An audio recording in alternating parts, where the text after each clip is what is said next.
Hello students, कैसे हैं आप सब लोग। उम्मीद करती हूँ सब अच्छे होंगे और स्वस्थ होंगे। मैं Meena Rana ICT virtual class में आपका स्वागत करती हूँ। तो स्टूडेंट्स, हम पढ़ रहे हैं क्लास 12 का मैथ्स और यहाँ पर हम डिटर्मिनेंट्स को कर रहे हैं। प्रीवियस लेक्चर में हमने डिटर्मिनेंट्स के बारे में पढ़ा और यहाँ पर कुछ क्वेश्चन एक्सरसाइज की हम सॉल्व कर रहे थे। आगे के क्वेश्चन को हम यहाँ पर कंटिन्यू करेंगे। तो देखिए, क्वेश्चन नंबर 5 हमने प्रीवियस लेक्चर में सॉल्व कर दिया था। आपकी एक्सरसाइज 4.1 का क्वेश्चन नंबर 6 है।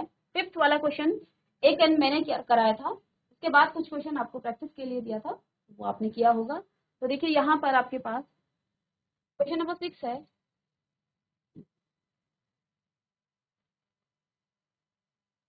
ए डिटर्मिनेंट दे रखा है आपको, ये मैट्रिक्स दे रखी है 1 1 -2 2 1 -3 5 4 -9। ये आपके पास एक मैट्रिक्स दे रखी है, 3 × 3 ऑर्डर की मैट्रिक्स है। आपको क्या निकालना है, आपको निकालना है डिटर्मिनेंट्स ऑफ ए। तो किसी भी मैट्रिक्स को डिटर्मिनेंट्स के फॉर्म में आप लिख लेंगे। यहाँ पर आपके पास एलिमेंट्स आ जाएंगे 1 1 -2 2 1 और -3 प्लस 4 5 4 और -9, और इसको आप डिटर्मिनेंट्स के फॉर्म में लिखेंगे। ठीक है, अब यहाँ पर साइन देखेंगे, ये प्लस, ये माइनस और ये प्लस, माइनस प्लस और माइनस, प्लस माइनस और प्लस। ठीक है, अब आप क्या कर सकते हैं, इस डिटर्मिनेंट्स को आप किसी भी रो या कॉलम के अलोंग इसको एक्सपेंड कर सकना है। मैक्सिमम नंबर ऑफ जीरो देखना है। किसी भी रो या कॉलम में यहाँ पर जीरो नहीं है, तो आप किसी भी रो या कॉलम के अलोंग आप एक्सपेंड कर सकते हैं। तो देखिए, मैं इसको एक्सपेंडिंग अलोंग R1 के अलोंग इसको मैं एक्सपेंड कर रही हूँ। तो देखिए, ये पॉजिटिव साइन है आपका 1, और जब मैं इस रो के अलोंग क्या करूंगी, एक्सपेंड करूंगी, तो आपके पास डिटर्मिनेंट क्या क्या आ जाएंगे, 1 -3 4 और -9। ठीक है, ऐसे ही -1 लिखेंगे, तो यहाँ पर देखिए, ये वाली कॉलम आपकी डिलीट हो जाएगी, ये वाली कॉलम। तो देखिए, आपके पास डिटर्मिनेंट आ जाएंगे 2 -3 5 और -9, और प्लस में -2 यहाँ पर है, और जब आप इसको लेंगे तो ये आपकी ये डिलीट हो जाएगी। तो डिटर्मिनेंट क्या आ जाएगा, 2 1 5 और 4। ठीक है, तो सॉल्व करने पर देखिए क्या आ जाएगा, -9 और माइनस माइनस का हो जाएगा प्लस, -9। ठीक है, और माइनस माइनस का प्लस हो जाएगा और 12। ठीक है, ऐसे ही -1 और इसको करेंगे तो -18, और ये भी आपका प्लस में आ जाएगा 15। ठीक है, तो ये आपका -2 और 4 2 8, 5 माइनस माइनस में 5। ठीक है, आगे इसको सॉल्व करेंगे जब आप, तो क्या आ जाएगा, -9 + 12 आपको मिल जाएगा 3, और ये पॉजिटिव मिलेगा। ऐसे ही माइनस, ये प्लस था और ये माइनस था। ठीक है, ये माइनस है, तो ये आपका कितना हो जाएगा, माइनस का 18 और प्लस का 15, -3, और माइनस माइनस का हो जाएगा प्लस, तो प्लस में 3। तो 8 - 5 3, और 3 2 6, और ये माइनस का आ जाएगा। ठीक है, तो 3 + 3 6, और माइनस में 6, तो 6 - 6 0। तो यहाँ पर डिटर्मिनेंट्स ऑफ ए आपको क्या मिल गया है, 0। तो determinants of A is equal to 0। Expand कैसे करते हैं ये भी हमने सीख लिया है, और यहाँ पर आप किसी भी रो या किसी भी कॉलम के अलोंग इसको एक्सपेंड कर सकते हैं। यदि मैक्सिमम नंबर ऑफ जीरो ना हो तो आप अपनी सुविधा के अनुसार उसको क्या कर सकते हैं, एक्सपेंड कर सकते हैं। ठीक है, अब नेक्स्ट क्वेश्चन है इसी का, क्वेश्चन नंबर 7। यहाँ पर क्या करना है, find the value of x. X की वैल्यू निकालनी है आपको। दो डिटर्मिनेंट्स यहाँ पर दे रखे हैं। फर्स्ट क्वेश्चन है डिटर्मिनेंट्स ऑफ 2, 4, 2 और 1 इज इक्वल टू 2x, 4, 6 और x। तो पहला यहाँ पर मैंने इसका पहला क्वेश्चन लिखा है। अब देखिए, जब आपके पास मैट्रिक्स की बात करते थे, तो मैट्रिक्स में जब आपके पास दो मैट्रिक्स में इक्वलिटी का साइन आता है, तो हम क्या कहते हैं कि दोनों के जो करस्पॉन्डिंग एलिमेंट्स हैं वो भी आपस में इक्वल होंगे। लेकिन डिटर्मिनेंट्स में ऐसा नहीं होता है। यहाँ पर आपको डिटर्मिनेंट्स को सॉल्व करना है और फिर वेरिएबल्स को निकालना है। ठीक है, तो ऐसा नहीं है कि मैट्रिक्स की तरह आप इन दोनों को सॉल्व कर दें और इनके जो करस्पॉन्डिंग एलिमेंट्स हैं उनको इक्वल यहाँ पर दर्शा दें। तो इक्वल ये नहीं होते हैं, ये डिटर्मिनेंट्स है। तो इसको डिटर्मिनेंट्स की तरह आप सॉल्व करेंगे, इसकी मल्टीप्लाई इसके साथ और इसके साथ, तो आ जाएगा 2 माइनस में 8 is equal to right hand side में क्या है 2x स्क्वायर और यहाँ से माइनस में 24। तो माइनस का 6 is equal to 2x square minus में 24 और इसकी इधर ले आएंगे आप, तो -6 माइनस में 24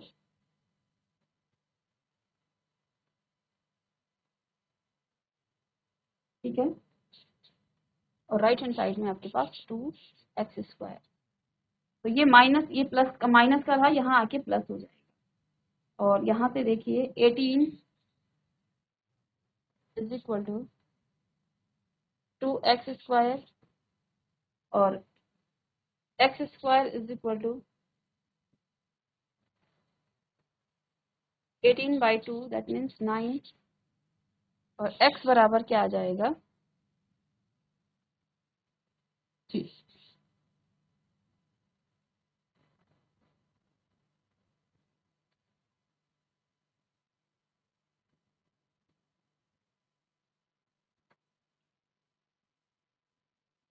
x बराबर यहाँ पर क्या आ जाएगा प्लस माइनस रूट में है, तो प्लस माइनस का 3, प्लस माइनस 3। इस तरह से इसको सॉल्व करते हैं। ये तो आपका किसका है, डिटर्मिनेंट्स को आप कैसे, दो इक्वालिटी का साइन जब होता है तो उनको कैसे आप सॉल्व करते हैं, तो ये है आपका।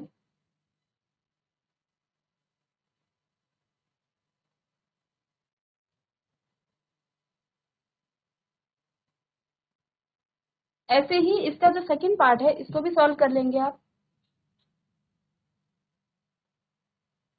सेकंड क्या है 2, 3, 4 और 5, राइट हैंड साइड में x3 2x5 ठीक है। यहाँ से इसको सॉल्व करेंगे, 5 दूनी 10 माइनस 12 5x माइनस में 6x। तो देखिए माइनस का 2 इज इक्वल टू ये आपका आ जाएगा माइनस का x, तो x इज इक्वल टू 2 यहाँ पर आ गया है। तो इस तरह से हमने अलग अलग डिटर्मिनेंट्स को उसको सॉल्व किया और फिर यहाँ से इसकी वैल्यूज को निकालते हैं। तो इसके जो एक्सरसाइज के क्वेश्चन थे 4.1 की, वो हमने कंप्लीट कर लिया है। एक क्वेश्चन यहाँ पर रह गया है, उनको आप कर लेंगे। इसके बाद जो नेक्स्ट कॉन्सेप्ट है आपका डिटर्मिनेंट्स में प्रॉपर्टी थी, जो कि आप इस साल आपका डिलीट हो चुका है। इसके बाद हम करेंगे एप्लीकेशन ऑफ डिटर्मिनेंट्स, कहाँ कहाँ इसको यूज करते हैं। तो देखिए हमने क्या कहा था, इसके बाद हम करेंगे एरिया को आप कैसे निकालते हैं, किसी ट्राइंगल का एरिया कैसे निकालते हैं डिटर्मिनेंट्स के माध्यम से, आप कैसे उसका एरिया निकालते हैं। तो जैसे कि आपने छोटी क्लासेस में जब आप किसका ट्राइंगल का, किसी भी ट्राइंगल का आप एरिया निकालते थे, हमने क्लास 6, 7 में पढ़ा है area of triangle, area of triangle. तो आप क्या लिखते थे 1/2 बेस इंटू हाइट, ये हमने पढ़ा है क्लास 6, 7 में। ठीक है, अब इसके बाद क्लास 9 में आपने पढ़ा हीरोन्स फॉर्मूला। हीरोन्स फॉर्मूला में आपने क्या फॉर्मूला पढ़ा कि एरिया ऑफ ट्राइंगल क्या हो जाता है, area of triangle is equal to 1 root में S, S minus A, S minus B और एस माइनस सी। ठीक है, और यहाँ पर S is equal to A plus B plus C upon 2। तो सेमी आपका यहाँ पर पैरामीटर है ये। ठीक है, तो इसको इस तरह से हम निकालते थे। लेकिन अब आपको क्या करना है किसी भी ट्रायंगल का एरिया निकालना है डिटर्मिनेंट्स का यूज करते हुए। तो चलिए नेक्स्ट कॉन्सेप्ट पर हम बढ़ते हैं, इसका नाम है determinants to find area of triangle. Determinants का यूज करेंगे हम किसको, एरिया ऑफ ट्रायंगल निकाल, ठीक है। तो we know that the determinants, हम आप जान चुके हैं अभी तक जो हमने एक्सरसाइज पढ़ी 4.1, तो उसमें आपने डिटर्मिनेंट्स के बारे में पढ़ा। डिटर्मिनेंट्स क्या होता है, डिटर्मिनेंट्स को आप कैसे सॉल्व करते हैं, ये तमाम बातें हमने जो आपकी प्रीवियस एक्सरसाइज है उसमें पढ़ा। तो हमने डिटर्मिनेंट्स के बारे में जान लिया। Let us know how to use determinants to find area of triangle. अब हम जो पढ़ने वाले हैं तो डिटर्मिनेंट्स के माध्यम से आप ट्राइंगल को कैसे फाइंड करते हैं ये अब हम यहाँ पर जानने वाले हैं, ठीक है। तो देखिए, suppose we are giving 3 points in the Cartesian plane as, आपके पास लेट सपोज 3 पॉइंट्स हैं x1 y1 x2 y2 and x3 y3। The area of the triangle obtained by joining these points in giving by। तो इस तरह से ये formula भी आप पढ़ चुके हैं प्रीवियस क्लास में, तो ये फॉर्मूला भी आपने पढ़ा है जिसमें आप एरिया ऑफ ट्राइंगल कैसे निकालते हैं, 1/2 x1 y2 minus y3 plus x2 y3 minus y1 plus x3 y1 minus y2। तो ये भी आप पढ़ चुके हैं। तो यहाँ पर जो आपका अल्फा है ये किसको, इसका एरिया को डिनोट कर रहा है। तो alpha denoted the area of the triangle and x1 y1 x2 y2 and x3 y2 represent the vertices of the triangle। ये क्या रिप्रेजेंट कर रहे हैं, किसी भी ट्राइंगल के वर्टिसेस। तो यदि आपके पास कोई ट्राइंगल गिवन है जिसके वर्टिसेस आपको क्या क्या दे रखे हैं, x1 y1 x2 y2 x3 y3, तो उसका आप एरिया कैसे निकालते थे, 1/2 x1 ब्रैकेट में y2 माइनस y3 प्लस में x2 y3 minus y1 plus में x3 y1 माइनस आपका यहाँ पर y2 आ जाता था। तो इस फॉर्मूले से हम क्या करते थे, इसका ट्राइंगल का क्या निकालते थे, एरिया निकालते थे। अब यहाँ पर हम बात कर रहे हैं किसके, कि किसी ट्राइंगल, देखिए यहाँ पर कोई प्लेन है और इसमें कोई ट्राइंगल बना हुआ है। इस ट्राइंगल के वर्टिसेस हैं x1 x2, ऐसे x1 y1 x2 y2 और c आपका क्या है x3 y3, ठीक है। तो यहाँ पर the formula for the finding area could be represented in the form of determinant. अब इस फॉर्मूले को, जो फॉर्मूला हमने अभी इससे पहले आपको बताया, उसी फॉर्मूले को आप डिटर्मिनेंट्स में कैसे लिखते हैं, कैसे हम डिटर्मिनेंट से, किस फॉर्मूले से हम क्या निकालते हैं, एरिया ऑफ ट्राइंगल निकालते हैं। तो यहाँ पर देखिए एक फॉर्मूला मैंने यहाँ पर लिखा है, ये फॉर्मूला क्या है, अल्फा इज इक्वल टू, इसको अल्फा को आप एरिया ऑफ ट्राइंगल भी कह सकते हैं, एरिया ऑफ ट्राइंगल, इसको आप क्या लिख सकते हैं,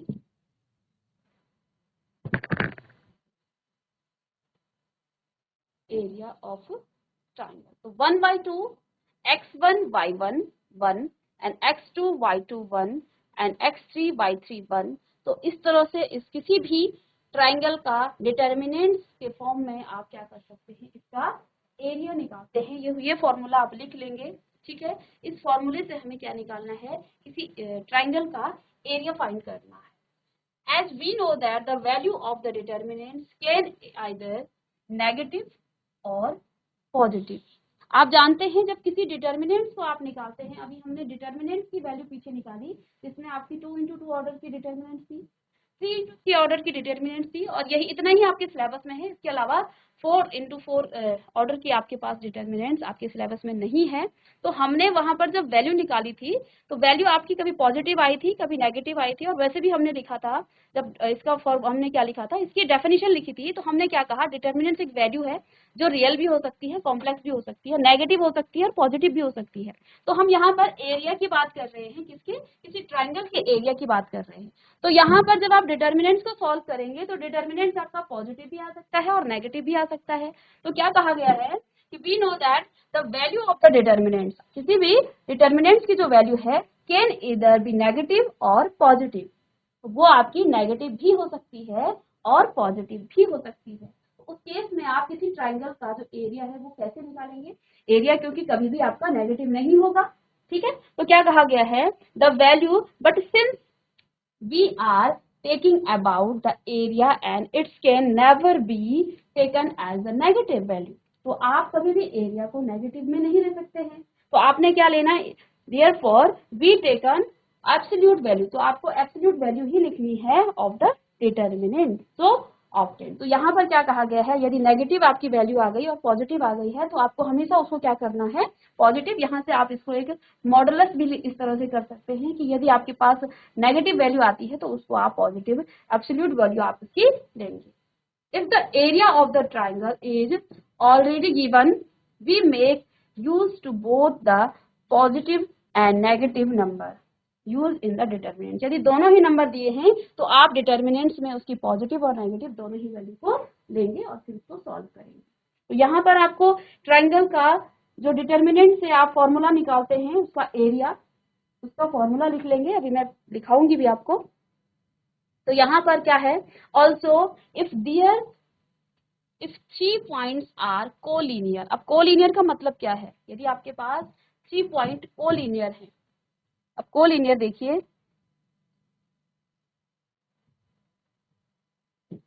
सपोज दैट ये कोई आपके पास कोई स्ट्रेट लाइन है, तो कोलिनियर का मतलब क्या होता है, x1 y1 या a b और c और ये x2 y2 x3 और y3। तो कोई भी पॉइंट, कोई भी 3 पॉइंट कोलिनियर कब होते हैं, जब वो एक ही स्ट्रेट लाइन में होते हैं। तो ऐसे लाइन को हम क्या कहते हैं, ऐसे पॉइंट को हम क्या कहते हैं, कोलिनियर कहते हैं। ठीक है, तो यहाँ पर क्या कहा गया है, if 3 points are collinear we would left with a straight line instead of a triangle and as the area of enclosed by a straight line. क्या कहा गया है कि यदि आपके पास 3 क्या हो, कोलिनियर पॉइंट हो, ठीक है, कोलिनियर पॉइंट हो, इस तरह से देखिए ट्राइंगल आप इस तरह से बनाते हैं, ठीक है ना, ट्राइंगल आप ऐसे बनाते हैं, लेट सपोज ये ए है, ये बी है और यहाँ पर ये सी पॉइंट है।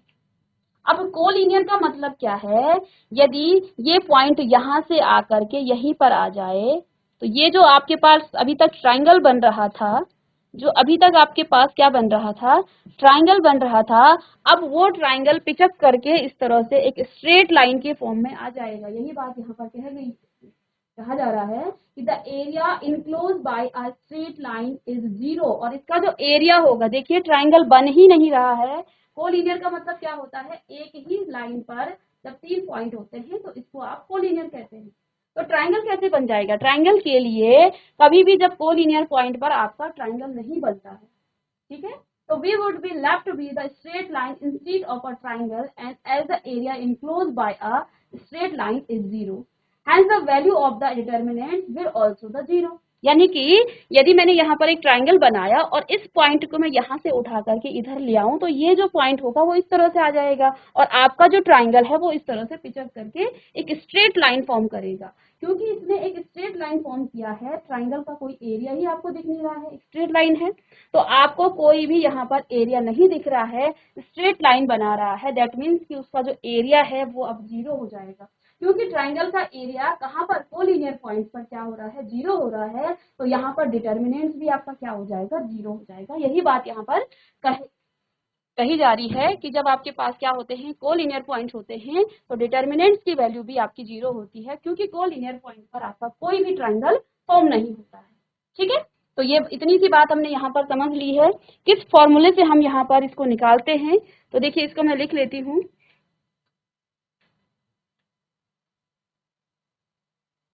तो हम निकालेंगे एरिया ऑफ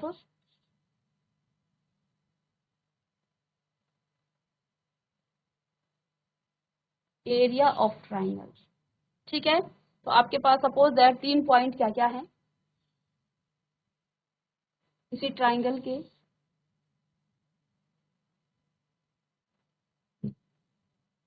ट्राइंगल ही ले लेते हैं यहाँ पर।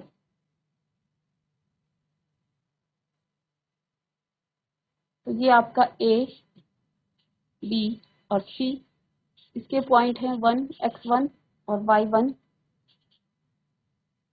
ये x2 और y2, x3 एंड y3। तो 3 पॉइंट्स हैं इसके, ठीक है। तो इसका एरिया आप कैसे निकालेंगे? 1/2 determinants of x1 y1 and 1, x2 y2 and 1, ऐसे ही x3 y3 एंड 1, ठीक है। यदि नेगेटिव में आ जाती है तो आप उसको क्या कर देते हैं, पॉजिटिव उसकी वैल्यू रख देते हैं, ठीक है। तो ये हमने यहाँ पर एक फॉर्मूला सीखा। इसके बाद हमने क्या कहा कि यदि 3 पॉइंट कोलिनियर हो तो उनका जो डिटर्मिनेंट की वैल्यू है, उसका जो एरिया है वो कितना हो जाता है, वो 0 के इक्वल हो जाता है, ठीक है। तो यहाँ पर हम दूसरा पॉइंट क्या लिख लेंगे, इफ पॉइंट ए क्या है, x1 और y1,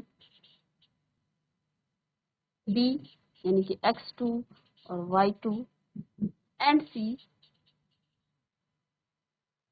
x3 और y3 are in collinear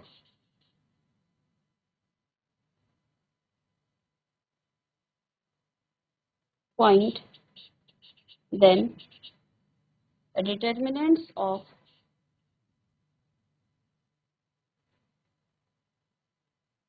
and the determinants is 0, ठीक है।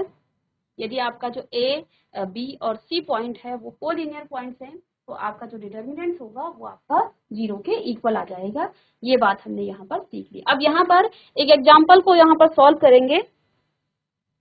तो देखिए क्या निकालना है आपको, find the out area of the triangle whose vertices are given by 0 0 3 और, तो हमने एरिया निकालना है। Find out the area of the triangle, आपको एरिया ऑफ द ट्राइंगल निकालना है और उस ट्राइंगल के वर्टिसेस आपको दे रखे हैं। लेट सपोज कि ये आपका कोई ट्राइंगल है जिसका ए पॉइंट आपका क्या है, 0 और 0, बी पॉइंट है 3 और 1 और सी पॉइंट है 2 और, ठीक है। इसका हमें एरिया निकालना है। तो यहाँ पर आप फॉर्मूला लिख लेंगे पहले। क्या फॉर्मूला लिखेंगे, area of triangle is equal to, क्या आपको फॉर्मूला लिखाया था, 1/2। तो देखिए हम क्या लिखते हैं यहाँ पर, x1 y1 और 1, ऐसे ही x2 y2 और 1, x3 y3 एंड 1, इस तरह से। ये सपोज दैट आपका क्या है, x1 और y1 है, ये आपका x2 और y2 है और ये पॉइंट आपका x3 और y3 पॉइंट है, ठीक है। अब इनकी वैल्यू को आप यहाँ पर रखिए। तो 1/2 ऑफ डिटर्मिनेंट्स x1 और y1 क्या है, 0 और 0 और ये आपके पास 1, x2 और y2 क्या है, 3 और 1 और यहाँ पर 1, x3 क्या है 2 और y3 क्या है 4 और ये आपका 1। अब आपको क्या करना है, इस डिटर्मिनेंट्स को सॉल्व करना है, आपको ये डिटर्मिनेंट सॉल्व करना है।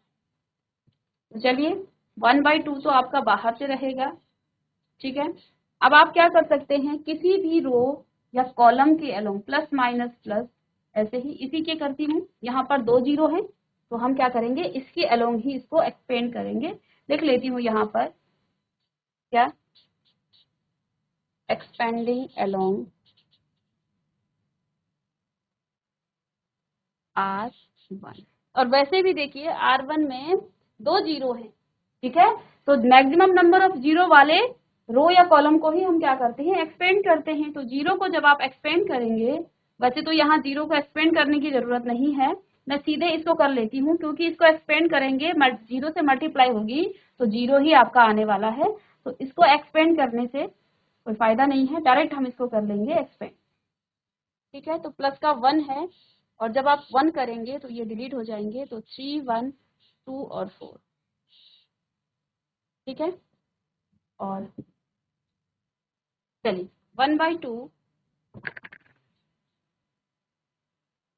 3 4 12 और माइनस में 2 कितना आ गया है। इसको जब आप 10/2 दैट मीन्स 5, इसका एरिया कितना आ गया है 5 यूनिट। ठीक है। तो इस तरह से हम क्या निकालते हैं, ट्राइंगल का एरिया निकाला जाता है डिटर्मिनेंट से। और इसको कॉपी करेंगे, उसके बाद नेक्स्ट क्वेश्चन करेंगे आपकी एनसीईआरटी बुक से। चलिए एनसीईआरटी का एक एग्जांपल कर लेंगे सॉल्व। तो देखिए यहाँ पर क्या है, find the area of the triangle. आपको क्या निकालना है, ट्राइंगल का एरिया निकालना है। और इसके जो वर्टाइसेस हैं वो क्या क्या दे रखे हैं, 3 8। तो एक ट्राइंगल हम यहाँ पर बना लेंगे। और लेट्स सपोज दैट कि ये आपका ए पॉइंट है, ये बी और ये सी पॉइंट है। तो ए के जो क्या है 3 और 8, बी -2 और -4 और 2, और यहाँ पर 5 और 1। ठीक है। तो सॉल्यूशन में लिखेंगे पहले area of triangle. Area of triangle is equal to 1/2 of determinants x1 y1 and 1, x2 y2 and 1 and x3 y3 and 1। ठीक है। और यहाँ पर आप जानते हैं ये आपका क्या है, x1 और y1 है। ठीक है। ये आपका x2 और y2 है। ये आपका x3 और ये y3 है। ठीक है। अब इसको सॉल्व करना है। तो देखिए यहाँ पर क्या आ जाएगा, 1/2 और डिटर्मिनेंट्स में आप क्या लिखेंगे, 3 8 और 1, ऐसे ही -4 2 और 1 और 5 1 और 1। इसको सॉल्व करेंगे तो देखिए साइन ले लीजिए, किसी भी रो और या कॉलम के अलोंग एक्सपेंड कीजिए। तो प्लस माइनस प्लस, मैं इसी रो के अलोंग इसको क्या कर रही हूँ, एक्सपेंड कर रही हूँ, एक्सपेंडिंग।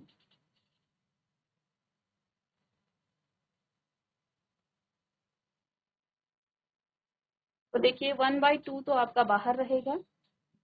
3 को आप क्या करेंगे, यहाँ लिखेंगे। तो यहाँ पर डिटर्मिनेंट्स आपके पास क्या आ जाएगी, 2 1 1 और 1। इसके बाद -8 और ये, तो यहाँ पर आपको आएगा -4 और 1 5 और 1। ठीक है। इसके बाद प्लस में आपके पास 1, ये और ये डिलीट हो जाएंगे। तो यहाँ पर -4 2 5 और 1। इसको सॉल्व करेंगे तो आपको इस डिटर्मिनेंट की वैल्यू मिल जाएगी। तो देखिए -4 और 5 2 10, 72 आपका कैसे हो गया है प्लस। यहाँ पर देखिए ये दोनों, अच्छा ये माइनस माइनस का प्लस हो जाएगा यहाँ पर। ठीक है, ये प्लस हो जाएगा। तो ये दोनों आप जब ऐड होंगे तो यहाँ पर 72 प्लस आपके पास 3 75, और 75 में से आप 14 को लेस करेंगे तो 61 और अपॉन में 2 आ जाएगा। तो ये इसका एरिया आ जाएगा इस ट्राइंगल का। ठीक है। तो यहाँ पर हमने क्या कर दिया था, प्लस माइनस माइनस का प्लस था, और प्लस ये भी माइनस का है तो माइनस माइनस का फिर से प्लस हो जाना था इसमें। और 9 8 72, तो ये प्लस का था। ठीक है। तो यहाँ पर आपका ये आंसर आ गया है 61/2, इसका एरिया आ गया है। तो स्टूडेंट यहाँ पर हमने डिटर्मिनेंट से किसी ट्राइंगल का आप कैसे एरिया निकालते हैं इस फॉर्मूले के बारे में बात की। और इसके बाद हमने ये बताया कि कोलिनियर पॉइंट पर किसी भी ट्राइंगल का जो एरिया है वो 0 हो जाता है, यानी कि डिटर्मिनेंट्स की वैल्यू भी 0 हो जाती है। फिर कुछ एनसीईआरटी के क्वेश्चंस एग्जांपल सॉल्व किए, और नेक्स्ट क्लास में मिलेंगे इसी के कुछ एक्सरसाइज के क्वेश्चंस के साथ। तब तक के लिए thank you and have a nice day.